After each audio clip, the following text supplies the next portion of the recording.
So we're all guilty of, having a conversation and not really listening to what the other person is saying. But if we could listen more intently, we can create deeper connections with our colleagues, friends, and family. Here to help us listen better is human sexuality and communications expert Stephen DeWitt. Welcome to the show, Stephen. It's great to be back. Okay, so you say there are 5 levels of listening, and the first 2 aren't the most effective. Tell us about those 2.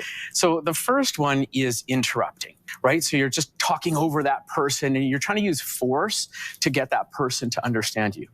Doesn't work. I know when I have arguments afterwards, I'm like, oh, was that really effective? Not so much.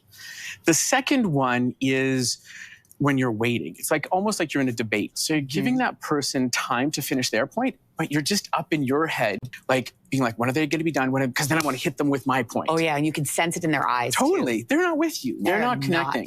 So those levels of listening are, not the ones that I would recommend for most people. And, we're all guilty of it from time to time. Absolutely. Okay. So the next level is reflective listening. What does that look like? So reflective listening is you're listening to that person and you can paraphrase and share with them what you heard. Right? So you can tell them like, hey, I just want to check in with you. This is what I heard you say. And when you can say that, that person is like subconsciously, they could be like, oh, this Stephen is really interested in what I'm talking about.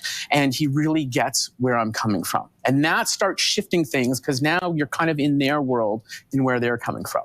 I'm looking at our board that we have here. It shows that you're paying attention, getting on the same page. Yes. I know something my dad does, and I noticed it as an adult. Yeah. But I didn't realize what he was doing when he was doing it. He always says the person's name to them. Yes. And says it repeatedly. Yeah.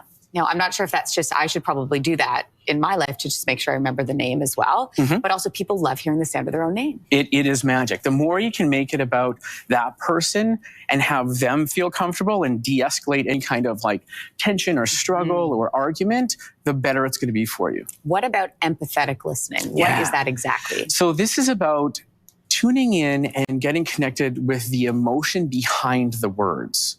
So if that person is excited, if they're passionate, if they're angry, being able to speak to that, has that person just kind of be like, okay, they know what's behind where I'm coming from. And you're picking up different things like body language, facial expressions, how they're coming across. And when you can speak to them, it's like, I get you're really passionate about this. Or I'm hearing this is something that you're really upset about. So you want to name it? Yes. Name it. Let that person know that you're with them in the moment that they're speaking.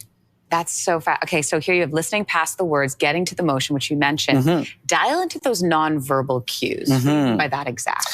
So if that person is just like sitting there and they're like this, or like they're scowling, or some of those things that maybe subconsciously we're taking in, but it's not something we're like grabbing into. This is what I call conscious communication. So you want to start being conscious of the things that you've been previously unconscious about. So how they're sitting, what their energy, what their tone of voice, their cadence of their voice. All those things are giving you cues as to where that person is at in their emotion. Finally, what we should all be striving for? Transformative listening. What is that? So that's kind of taking everything and putting it all together and listening for the commitment from where that person is coming from.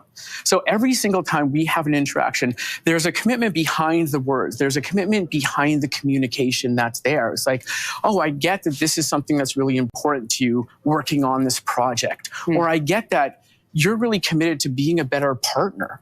And sometimes when that person is talking to you, they're not even aware of what they're committed to. They may be caught up in the moment and the passion or the excitement of it. But when you can speak to that, it's just like, oh, that person's like, like maybe I didn't even realize that in my speaking, but Stephen does or Lindsay does really get me of what my commitment is. And they're not getting triggered or upset or put off by the words that are coming out or how I'm sharing with them. And I'm assuming this could be really helpful at work with colleagues, right? Yes. Yeah. I don't know about you, but sometimes I'm like, where am I at? And that's a good cue for me of if I'm triggered or if there's something coming up for me, how can I look at the levels of listening and start shifting things so I can have a better connection with my colleague? And how can you recognize if you aren't good at it? Like, if you can't see it, you can't fix it. So does somebody need to point that out to you? I mean, how do you work with that? Well, I think a lot of people have been told is like, you don't listen, you never listen, or you're not hearing what I'm saying. So sometimes it can be that obvious that someone's telling that to you.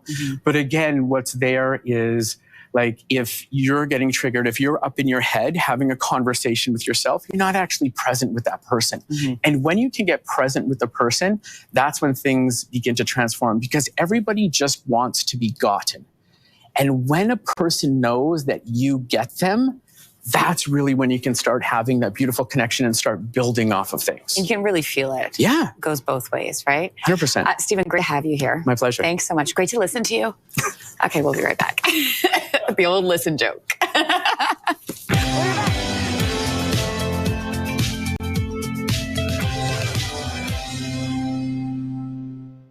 Wake up with your